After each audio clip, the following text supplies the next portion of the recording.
Hey there, this is Jesse Johnson from Tutoring with a Twist, and I thought we'd do a little bit of a reading corner today. So I've got a book I rather like here. It's Journey to the Center of the Earth by Jules Verne. You've probably heard of it. It's a bit of a classic. And a little bit of history about this book. This book was written in the mid 1800s in France. Now the version that we're going to be reading is not in French. It's in English, and as a matter of fact, it's been updated to be a little bit more palatable to modern readers. This book is rather well known as being sort of near the beginning of a genre that we might call science fiction, although it might not necessarily read like that to us today. I suppose just a forewarning, you'll probably, discover as we read it that the science and the geology involved, and that, anybody had access to at the time of writing, was fairly limited in comparison to the modern day. But I find that even the supposed inaccuracies kind of lend a lot to sort of fantastical and very, imaginative nature that the book has with it. Another thing about this book, let's see, I think it starts off rather slow, but I think it really picks up once it decides to get going. It really, really gets to go.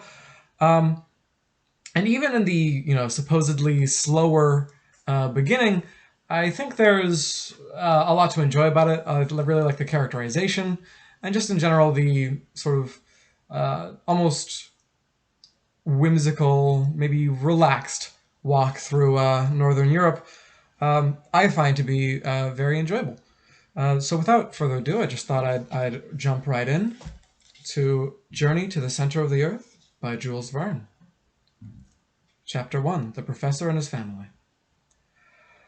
On the 24th of May, 1863, a Sunday, my uncle, Professor Lidenbrock, came rushing back to his little house, number 19 in the Königstrasse, one of the oldest streets in the oldest part of the city of Hamburg. Martha, our maid, must have thought that she was running well behind time, as the dinner was only just beginning to bubble on the kitchen stove. Well now, I said to myself, if my uncle, that most impatient of men, is hungry, what a fuss he'll make. Professor Lidenbrock back so soon, cried poor Martha in great alarm, half opening the dining-room door. Yes, Martha, but it's quite all right for the dinner not to be ready, because it's not 2 o'clock yet. St. Michael's clock has only just struck past 1. Then why has the master come home so soon? He'll probably tell us that himself. Here he is, Mr. Axel. I'm going to hide while you try to reason with him. And Martha retreated to the safety of her culinary laboratory. I was left alone. But how could a man of my wavering character reason successfully with so irascible a person as the professor? With this in mind, I was preparing to retreat to my own little room upstairs when the front door creaked on its hinges. Heavy feet made the whole flight of stairs shake, and the master of the house, passing rapidly through the dining room, dashed into his study. However, during his rapid passage through the house, he had flung his stick into a corner, his broad-brimmed hat onto the table, and these commanding words at his nephew. Axel, follow me. I had scarcely had time to move when the professor was again shouting impatiently to me. What? Not here yet? And I rushed into my formidable master's study. Otto Lindenbrock was not a bad man, I freely admit that, but unless he changes as he grows older, which is not likely, he'll have a reputation as the fearful eccentric by the time he dies. He was a professor at the Johanneum, and delivered a course of lectures on mineralogy, during which lectures he regularly got into a terrible temper at least once or twice. Not that he was at all concerned about his students' attendance, or the degree of attention with which they listened to him, or about any success of theirs which might eventually crown his labors. Such little matters of detail never troubled him much. His teaching was, as the German philosophy calls it, subjective. It was to benefit himself, not others. He was a learned egotist. He was well aware of scientific knowledge, but the pulley rather creaked when you wanted to draw anything out. In a word, he was a learned miser. Germany has not a few professors of this sort. It was my uncle's misfortune that he was not gifted with a smooth, flowing articulation. not an affliction when he was talking at home, of course, but certainly when speaking in public. And it is a lack much to be deplored in a public speaker. The fact is that during the course of his lectures at the Johanneum, the professor often came to a complete stop. He would struggle with some willful word that would not pass his struggling lips, a word that refused to be uttered, swelled up in his mouth, and then at last broke out in the unasked-for form of a most unscientific oath, hence his fury. Now, in mineralogy, there are many half-Greek, half-Latin terms which are very hard to articulate, and which would be very trying even to a poet. I don't wish to say a word against so respectable a science. Far be it from me. But in the august presence of rhombohedral crystals, retinophastic resins, galenites, facelites, molybdenites of lead, tungstates of magneses, and titanite of zirconium, why, even the most fluent of tongues may be allowed a slip now and then. It therefore happened that this minor fault of my uncle's came to be pretty well known around the town, and people took an unfair advantage of it. The students waited for him to arrive at difficult passages, and when he began to stumble, loud was their laughter, which is not in good taste, not even in Germans. And if there was always a full audience for the Lidenbrock lectures, who knows how many came, only to have a laugh at my uncle's expense. Nevertheless, my uncle was a man of deep learning, a fact I am most anxious to assert and reassert. Sometimes he might irretrievably damage a specimen by his excessive ardor in handling it, but nevertheless in him were united the genius of a true genealogist with the keen eye of the mineralogist. Armed with his hammer, his steel chisel, his magnetic needles, his blowpipe, and his bottle of nitric acid, he was a powerful man of science. He would refer any mineral to its proper place among the 600 elementary substances now known, according to the way it fractured, its appearance, its hardness, its fusibility, its sound, its smell, and its taste. The name of Lidenbrock was therefore spoken of with honor in colleges and learned societies. Humphrey Davy, Humboldt, Captain Sir John Franklin, and General Sabine never failed to call upon him on their way through Hamburg. Becquerel, Ebelman, Brewster, Dumas, Milne Edwards, and Sainte-Claire Deville frequently consulted him on the most difficult problems in chemistry, a science which was indebted to him for many discoveries. As in 1853, there had been published in Leipzig an imposing folio by Aden Lidenbrock, entitled A Treatise on Transcendental Crystallography, with plates, a work which, however, failed to cover its costs. Just want to make sure my laptop is plugged in so we don't die partway through the reading. There we go.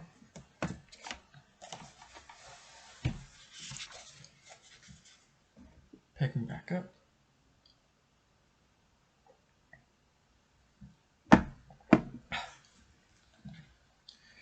In addition, let me add that my uncle was the curator of the Museum of Mineralogy, created by Mr. Struve, the Russian ambassador. Let me take that particular paragraph again. In addition, let me add that my uncle was the curator of the Museum of Mineralogy, created by Mr. Struve, the Russian ambassador, a most valuable collection, famous across the whole of Europe. Such was the gentleman who addressed me in that impatient manner. Imagine a tall, spare man, with an iron constitution and a fair complexion, which took a good 10 years off the 50 he had admit to. His restless eyes were constantly moving behind his full-sized spectacles. His long, thin nose was like a knife blade. Some people were heard to remark that that organ of his was magnetized and could attract iron fillings. But this was merely a mischievous story. The only thing it attracted was snuff, which it seemed to draw into itself in great quantities. When I have added, to complete my portrait, that my uncle walked in mathematically exact strides of 1 yard, and that while walking he kept his fists firmly closed, a sure sign of an irritable temperament, I think I'll have said enough to disenchant anyone who might by mistake have desired much of his company. He lived in his own little house in the Königstrasse, a structure half brick and half wood, with a gable cut into steps. It looked out onto one of those winding canals which intersect each other in the middle of the ancient quarter of Hamburg, which the Great Fire of 1842 had fortunately spared. It's true that the old house stood slightly off the perpendicular and bulged out a little towards the street.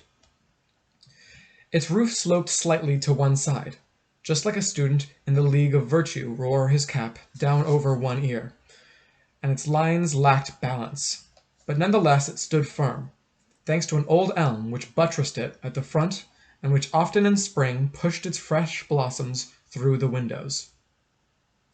My uncle was tolerably well off for a German professor. The house was his own and everything in it. The living contents were his goddaughter, Grauben, a young girl of 17 who came from Verland, Martha, and myself.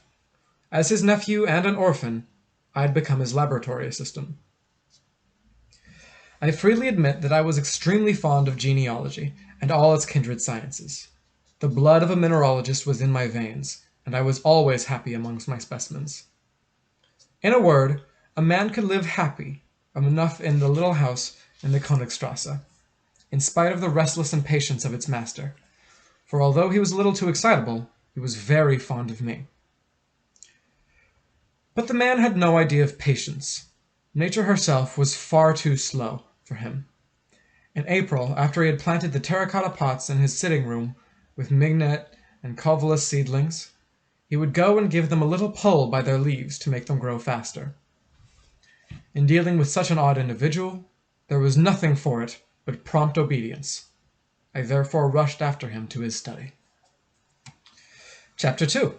A mystery to be solved at any price. That study of his was a veritable museum. Specimens of every substance known to mineralogy lay there, placed in perfect order and correctly named in accordance with the three great divisions of inflammable, metallic, and lithoid minerals. How well I knew all these bits of science!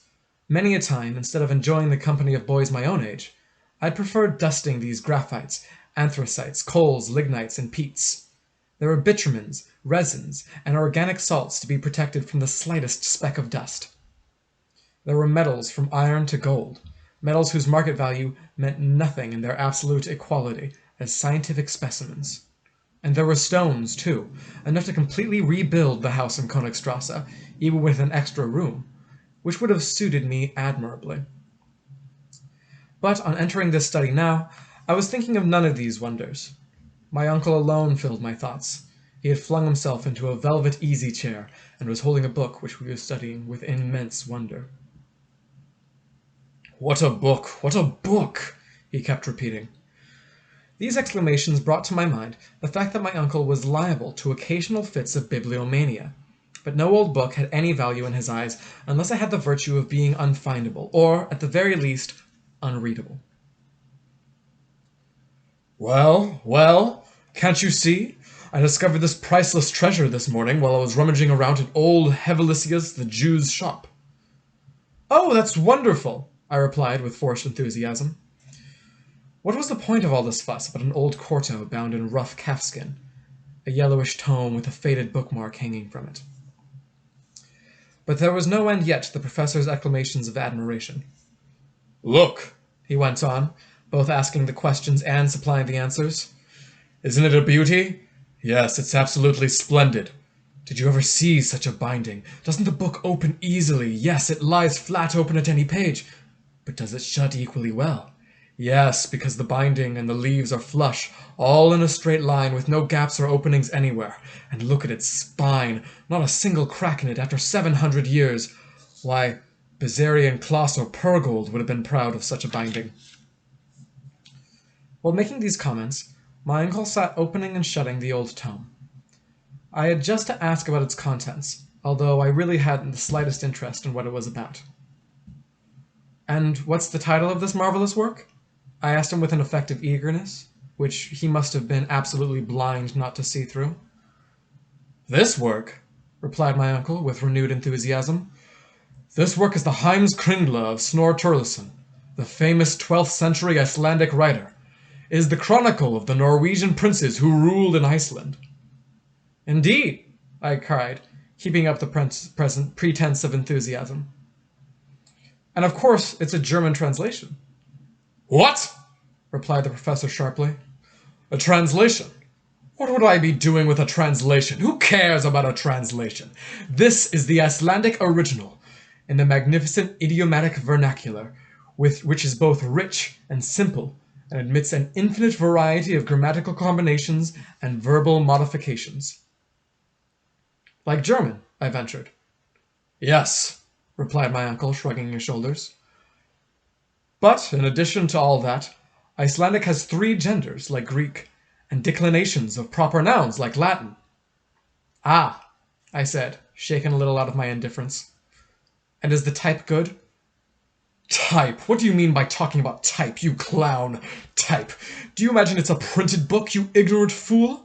It's a manuscript, a runic manuscript. Runic? Yes. Do you want me to explain what that is? Of course not, I replied in a tone of wounded pride. But my uncle continued nevertheless, and told me, whether I liked it or not, many things I had no interest in knowing. Runic characters were in use in Iceland in times past. They were invented, it is said, by Odin himself. Just look at them, you impious young man. Admire these letters, the creation of the mind of a god. Well, not knowing what to say, I was going to prostrate myself before this wonderful book, a way of answering equally to pleasing to gods and kings, and which has the advantage of never causing them any embarrassment, when a little incident happened which diverted our conversation down a different path. This was the appearance of a dirty piece of parchment, which slipped out of the book and fell on the floor. My uncle pounced on this scrap with understandable eagerness. An old document, enclosed from time immemorial within the folds of this old book, had for him immeasurable value. "What can this be?" he exclaimed. And he carefully spread out on the table a piece of parchment about 5 inches by 3, on which there were some lines of mysterious characters. Here is an exact facsimile, and I'll go ahead and I'll hold up the exact text of the book to the camera so it can be seen. I think it is important for these strange signs to be publicly known, for they were to lead Professor Lindenbrock and his nephew to undertake the strangest expedition of the 19th century. The professor studied this series of characters for a few moments. Then, raising his spectacles, he stated, "These are runic letters, and they're exactly like those of Snorre Turleson's manuscript. But what on earth does it mean?" Since runic letters seem to my mind to be an invention of the learned to mystify the rest of us poor souls, I was not sorry to see that my uncle was himself utterly mystified. At least, so it seemed to me, judging from his fingers, which were beginning to work uncontrollably.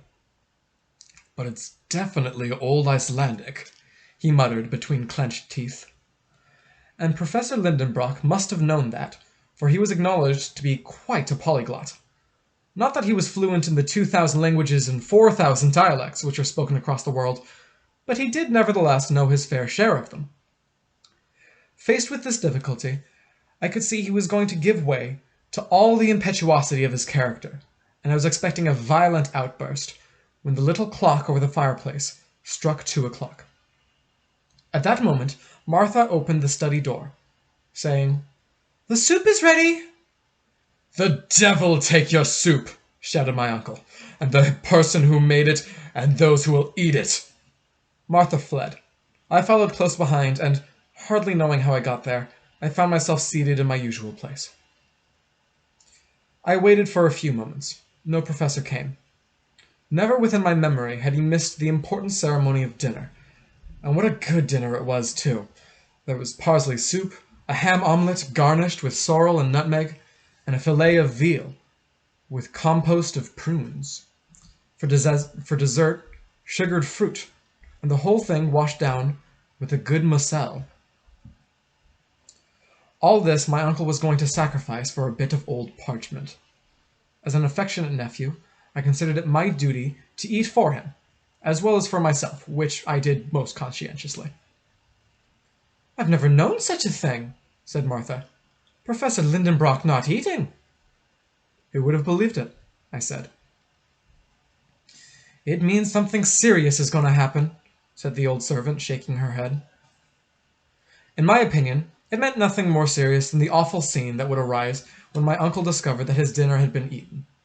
I had just gotten to the last of the fruit when a loud voice tore me away from the pleasures of my dessert. I bounded out of the dining room into the study. Chapter 3. The Runic Writing Exercises, the Professor's Mind. "It's undoubtedly runic," said the professor, frowning. "But there's a secret in it, and I mean to discover what it is. Otherwise—" A violent gesture completed his sentence. "Sit there," he added, gesturing towards the table with his fist. "Sit down there and write." I was seated and ready in an instant. "Now, I'll dictate to you every letter of our alphabet which corresponds to each of these Icelandic characters. We'll see what that will give us. But by St. Michael, don't you dare make a mistake." The dictation began. I concentrated hard on my task. Every letter was called out to me, one after the other, with the following incomprehensible result. And again, I'm going to hold the exact text of the book to the camera.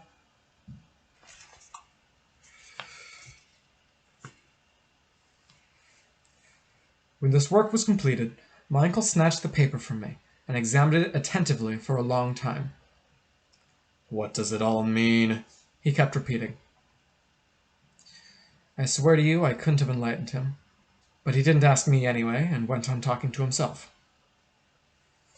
"This is what is called a cryptogram," he said, "in which the letters have been deliberately mixed up to hide the meaning, and which, if properly arranged, would form an intelligible sentence.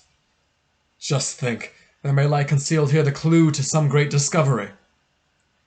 As for myself, I was of the opinion that it meant nothing at all, though, of course, I was careful not to say so. Then the professor took the book and the parchment and compared the one with the other. "These two writings are not by the same hand," he said. "The cryptogram is of a later date than the book, an undoubted proof of which I can see immediately. The first letter is a double M, a letter which is not to be found in Turleson's book, and which was only added to the alphabet in the 14th century. Therefore, there are at least 200 years between the manuscript and the document." I won't deny that this seemed a perfectly logical conclusion to me. "I am therefore led to think," continued my uncle, "that someone who possessed this book wrote these mysterious letters. But who was that possessor? His name is nowhere to be found in the manuscript." My uncle raised his spectacles, picked up a strong magnifying glass, and carefully examined the blank pages of the book. On the back of the second page, the half-title page, he noticed a sort of stain, which looked like an ink blot. But, examining it very closely, he thought he could make out some half-effaced letters.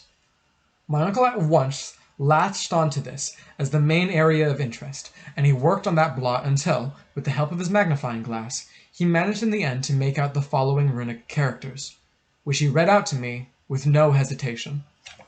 Once more, I'll hold the characters to the camera, just like that.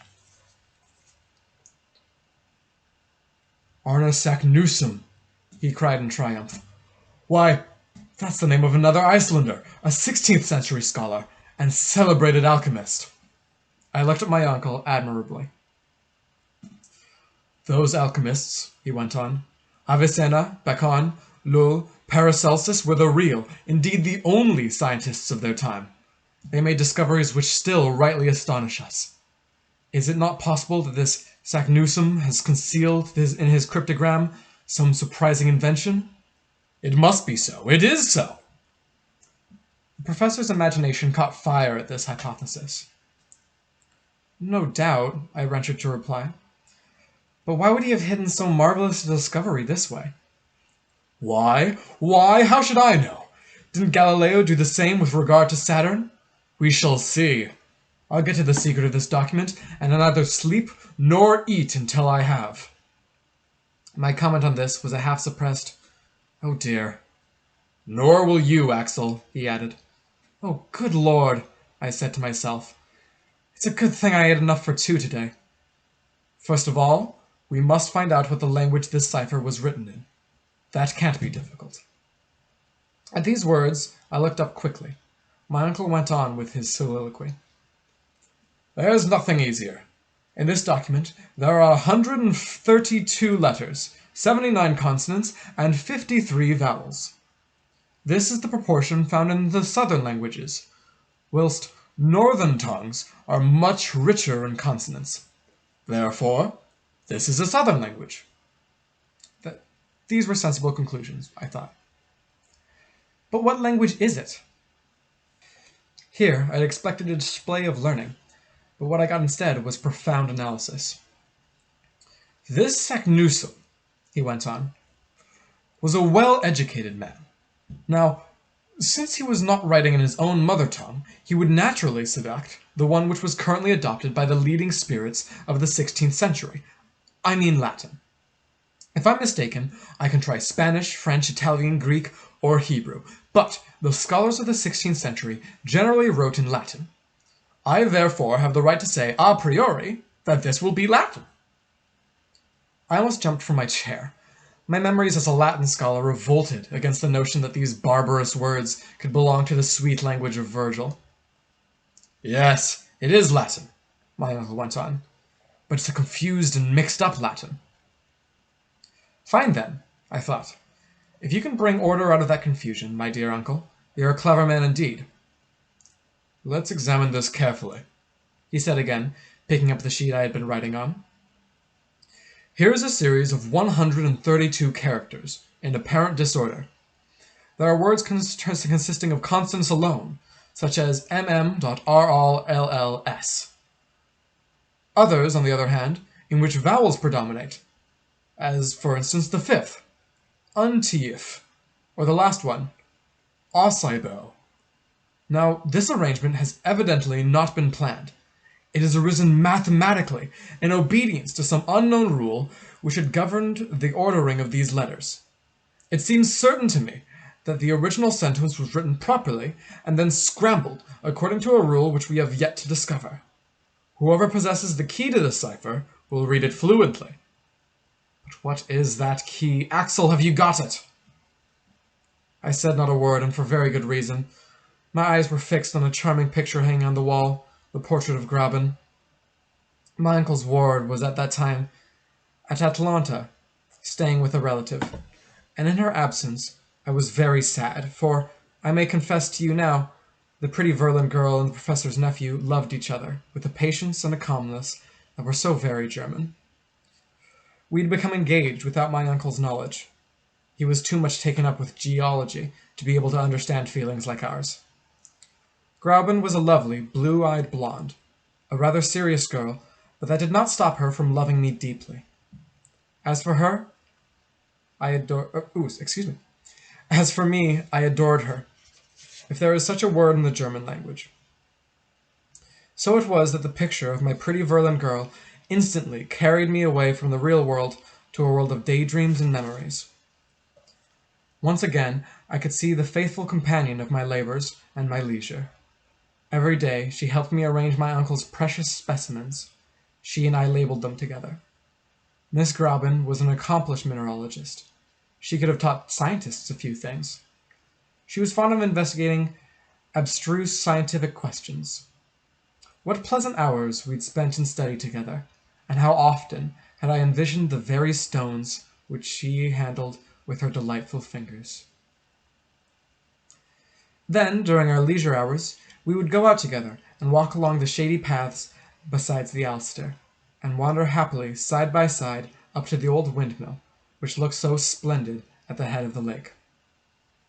On the way we would chat hand in hand. I would tell her amusing tales which would make her laugh heartily.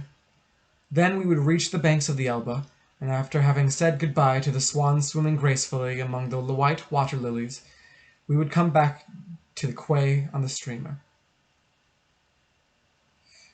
That is just where I was in my daydreaming, when my uncle thumped the table with his fist, dragging me violently back to the realities of life. "Right," he said. "The very first thought that would come into anyone's head, if they wanted to scramble the letters of a sentence, would be to write the words vertically instead of horizontally." "There's an idea," I said to myself. "Now, we must see what the effect of that would be. Axel, write down any sentence you like on this piece of paper. Only instead of arranging the letters in the usual way, one after the other, place them in succession in vertical columns, so as to group them together in 5 or 6 vertical lines. I understand what I was to do, and immediately produced the following literary masterpiece. It reads, I love you, Graubin, but it's vertical instead of horizontal. Good, said the professor without reading what I had written.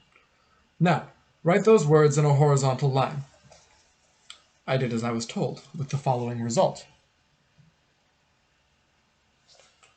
Excellent, said my uncle, grabbing the paper out of my hands.